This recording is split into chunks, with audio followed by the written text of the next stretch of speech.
Keluarga mantan pacar anak Ketua DPRK Aceh Barat Daya, akan melaporkan Kapolres dan Kasat Reskrim Polres setempat ke Propam Polda Aceh. Keluarga menganggap Kapolres dan Kasat Reskrim tidak profesional dalam menangani kasus yang menjerat Mes.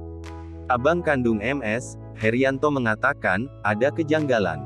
Sehingga dia tidak terima dengan proses-proses hukum yang dijalani adiknya.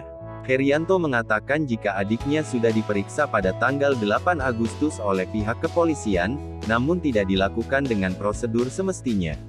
MS hanya dihubungi melalui handphone. Dalam proses pemeriksaan, MS tidak pernah diberikan surat pemanggilan resmi sebagai saksi atau status apapun.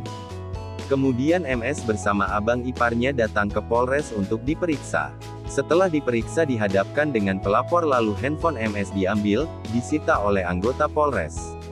Anehnya saat konferensi pers yang digelar di Polres Abdia, disebutkan bahwa Nurdianto melapor kasus tersebut pada tanggal 12 Agustus tahun 2022, padahal pada tanggal 8 Agustus tahun 2022 MS sudah diperiksa, bahkan handphonenya disita.